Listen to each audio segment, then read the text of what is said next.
청취자 여러분, 안녕하세요. 오늘은 저희가 좀 특별한 자료를 같이 보려고 하는데요. 한 개인 채무자의 파산 절차에 관한 파산 관제인 보고서입니다. 물론 사건 번호나 채무자 정보 이런 건 다 익명으로 처리되어 있고요.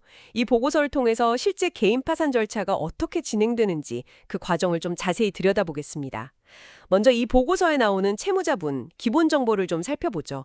61살 남성분이시고 고등학교 졸업하시고 지금은 특별한 직업은 없으신 상태입니다. 2005년부터 서울 동대문구 청량리동의 한 아파트, 이게 SH공사 임대주택인데요. 여기에 계속 살고 계시고요. 보증금이 한 941만 원 정도 되고 월세는 13만 원 정도 내고 계시네요. 직업 이력을 보면 1990년대 회사 두 군데를 다니셨고 그 이후에 2004년경부터 한 10년 정도는 노점에서 옷 장사를 하셨다고 해요. 그리고 2005년에는 협의 이혼을 하셨고 성인 자녀가 한 명 있는데 따로 살고 부양은 안 하고 계시고요. 부모님은 다 돌아가셨고 상속받은 재산은 없다고 기록되어 있습니다. 그럼 이분이 어떻게 하다가 이 파산까지 이르게 된 건지 그 경위가 좀 궁금한데요. 네, 보고서에 따르면 파탄 시점, 그러니까 이제 더 이상 빚을 감당하기 어렵게 된 시점을 2023년 11월경으로 보고 있습니다. 그 원인이 좀 복합적인데요. 일단 하셨던 옷 장사가 잘 안 됐고요. 사업 부진이죠. 거기에 이제 생활비는 계속 나가고 대출 이자 부담은 커지고 근로소득은 줄어들고 이런 상황이었던 것 같습니다. 특히 이제 사업 자금이나 생활비가 부족해서 카드 대출 같은 걸 쓰셨고 또 부친께서 편찮으셔서 그 치료비 때문에 추가 대출을 받으셨다고 진술했어요. 사업도 어려워지고 개인적인 지출도 늘어나고 여러 가지가 겹쳤군요. 네, 맞습니다. 그래서 이분이 신용회복위원회 워크아웃을 통해서 어떻게든 빚을 갚아보려고 노력을 하셨어요. 근데 본인 건강마저 좀 악화되면서 그것도 어려워졌고 결국 파산 신청까지 가게 된 거죠. 정말 힘드셨겠네요. 근데 여기서 좀 주목할 만한 지점이 있습니다. 이분이 과거에도 파산하고 면책을 받은 경험이 있다는 거예요. 2006년에 서울회생법원에 파산을 신청해서 2007년 6월에 면책 결정을 받으신 이력이 있어요. 그럼 이번이 두 번째 파산 신청이라는 거네요. 그게 이번 절차에 영향을 주진 않았나요? 그 점이 중요하죠. 법적으로는 면책 확정일로부터 7년이 지나면 재차 파산 신청을 해서 면책받는 데는 제한이 없습니다.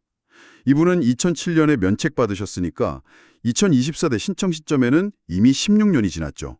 그래서 과거 이력 자체가 이번 면책의 법적인 장애 사유가 되지는 않는 상황이었습니다.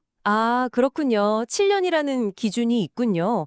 그럼 현재 이분이 지고 있는 빚은 총 얼마 정도였고 재산은 어느 정도 남아 있었나요? 네, 파산 신청 당시 채권 총액, 그러니까 갚아야 할 빚은 총 3,468만 원 정도였습니다. 채권자는 이제 대표로 주식회사 LG U+ 외 13곳 이렇게 되어 있는데 실제로는 여러 곳에 빚이 있었던 거죠. 이 빚들은 주로 2013년 7월경부터 발생한 것들로 원금만 보면 한 2,024만 원 정도 되고요. 사용처는 대부분 생활비, 기존 빚 갚는 거, 그리고 통신비 같은 거였다고 합니다. 3,400만 원 정도의 빚? 그럼 가진 재산은요? 반면에 재산은 정말 거의 없었습니다. 가지고 계신 거라고는 은행 예금 약 88만 원, 그리고 지금 살고 계신 임대주택 보증금 약 941만 원, 이게 전부였어요. 이 돈들은 다 근로소득으로 모은 거라고 진술하셨고요. 파산관제인이 지난 5년간 다른 재산을 숨겨놨다거나 혹은 전 배우자, 부모님, 자녀 명의로 된 재산은 없는지도 다 조사를 했는데 특별히 발견된 건 없었습니다. 빚에 비하면 정말 재산이 거의 없는 상황이네요.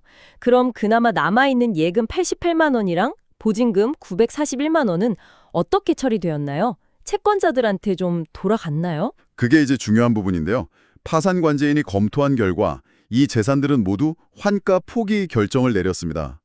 환가라는 게 이제 재산을 팔아서 현금으로 만들어서 채권자들에게 나눠주는 걸 말하는데요. 그걸 포기했다는 거죠. 포기했다고요? 왜죠? 이유가 있습니다. 예금 88만 원은 우리 법에서 정한 6개월간의 생계비, 그 기준 금액보다 적은 금액입니다. 최소한의 생활 유지에 필요하다고 본 거죠. 그리고 임대보증금 941만 원 역시 주택임대차 보호법에서 정한 압류금지 소액보증금 법위안에 해당합니다. 그러니까 법적으로 보호받는 최소한의 주거자금인 셈이죠. 그래서 이 두 가지 재산은 채무자의 최저 생계를 보장하기 위해 건드리지 않고 채권자 배당 절차에서 제외한 겁니다. 아, 법이 최소한의 생활 기반은 지켜주도록 그렇게 되어 있군요. 이해가 되네요. 그런데 이 절차가 그냥 순탄하게만 진행된 건 아니었다고요. 채권자 쪽에서 이의를 제기한 일이 있었다면서요? 네, 맞아요. 채권자 중에 한 곳, 주세화 리테일앤렌탈이라는 렌탈 회사에서 이의를 제기했습니다. 주장이 뭐였냐면 채무자가 자기 회사 렌탈 물품을 빌려가서는 반환하지 않았다는 거예요. 그래서 이 회사에서 형사고소까지 했었다고 합니다. 그게 2024년 7월이었고요. 그런데 이후에 채무자가 매월 10만 원씩 갚겠다고 약속을 해서 회사 측에서 2024년 10월에 고소를 취하해줬다는 거죠. 아, 고소까지 갔다가 합의를 본 거군요. 네. 그런데 문제는 채무자가 고소 취하 바로 다음 달인 2024년 11월에 파산 신청을 했다는 겁니다. 그래서 이 채권자 회사는 이거 형사처벌 피하려고 우리를 속인 거 아니냐? 기망행위다. 이렇게 주장을 한 거죠. 듣고 보니 채권자 입장에서는 충분히 그렇게 생각할 수도 있겠는데요. 그건 어떻게 해결됐나요? 네. 상당히 구체적인 이의 제기였죠. 그래서 파산관제인이 이 부분을 그냥 넘어가지 않았습니다. 채무자에게 해당 렌탈 물품을 즉시 반환하라고 강하게 권고를 했고요. 다행히 채무자가 2025년 1월에 그 물품들을 모두 반품한 사실을 관제인이 확인했습니다. 그래서 관제인은 채권자가 제기했던 이의 사유가 해소되었다. 이렇게 판단을 내렸습니다. 이처럼 파산 절차 중에는 채권자의 목소리도 듣고 제기된 문제가 있다면 해결 과정을 거치게 됩니다. 아, 다행히 해결이 됐군요. 그럼 채권자 이의 문제도 해결되고 재산 조사도 다 끝났고 이제 파산관제인이 최종적으로 어떤 결론을 내렸는지 궁금한데요. 네, 관제인이 법원에 두 가지 중요한 의견을 제시했습니다. 첫 번째는 파산 절차 폐지 의견입니다. 이건 뭐냐면 채무자의 월 소득이 약 73만 원 정도인데 빚은 3,468만 원이니까 이건 도저히 갚을 수 없는 지급 불능 상태가 맞다. 그리고 아까 말씀드린 것처럼 환가할, 즉 팔아서 나눠줄 재산이 전혀 없다. 이 파산 절차를 계속 진행해봤자 절차 비용만 들고 채권자들에게 돌아갈 실익이 전혀 없으니 여기서 절차를 끝내는 게 맞다. 이런 의견입니다. 이건 채무자회생법 제545조에 근거한 결정입니다. 파산재단으로 비용조차 충당하기 어려울 때 내리는 결정이죠. 절차는 여기서 마무리하자. 그럼 빚은 어떻게 되는 건가요? 그게 이제 두 번째 의견인데요. 바로 면책 허가 의견입니다. 절차는 실익이 없어서 폐지하지만 남아있는 빚 3,468만 원에 대해서는 책임을 면제해 주는 것이 타당하다는 거죠. 왜냐하면 조사를 해보니 재산을 일부러 숨겼다거나 법원에 거짓말을 했다거나 하는 법에서 정한 면책 불허가 사유가 발견되지 않았다는 겁니다. 아까 말씀하신 과거 면책 이력은 문제가 안 됐고요. 네, 2007년 면책 이력이 있지만 법에서 정한 7년의 제한기간이 훨씬 지났기 때문에 그 자체로는 면책 불허가 사유가 되지 않았습니다. 물론 재량 면책 여부를 판단할 때 고려될 수는 있지만 이 보고서상으로는 그것 때문에 면책을 불허해야 한다고 보지는 않은 것 같습니다.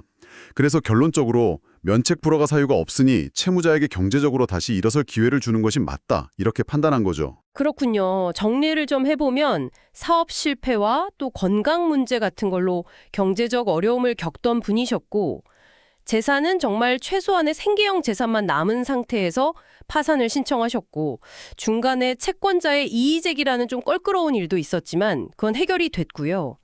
과거에 한번 파산 면책을 받은 이력이 있었음에도 불구하고 최종적으로는 파산 절차는 실익이 없어 폐지되고 남은 빚에 대해서는 면책을 허가해야 한다는 의견이 나온 사례군요. 네, 정확하게 요약해 주셨습니다. 이 보고서는 개인 파산 절차가 단순히 빚을 그냥 없애주는 게 아니라 법원이 파산 관제인을 통해서 채무자의 재산 상태는 어떤지, 왜 파산까지 이르게 됐는지, 그 경위는 뭔지, 또 채권자와의 관계는 어땠는지 이런 것들을 얼마나 상세하게 조사하고 법적인 기준에 따라서 판단하는지를 잘 보여주는 사례라고 할 수 있습니다. 특히 면책 불허가 사유가 명확하게 드러나지 않는 한 설령 과거에 면책받은 이력이 있다 하더라도 그 사람에게 다시 한번 경제적으로 재기할 기회를 주려는 우리 파산 제도의 기본적인 취지를 엿볼 수 있는 거죠. 오늘 이 보고서를 통해 개인 파산 절차의 한 단면을 구체적으로 살펴볼 수 있었네요. 마지막으로 청취자 여러분께 이런 질문을 한번 던져보고 싶습니다. 2007년에 한 차례 면책을 통해서 새 출발의 기회를 얻었던 이 분이 왜 16년 만에 다시 파산이라는 어려움을 겪게 되셨을까요? 보고서에 나온 사업 실패나 건강 문제 같은 개인적인 사유 외에 혹시 우리가 간과하고 있는 다른 사회경제적인 요인은 없었을까요?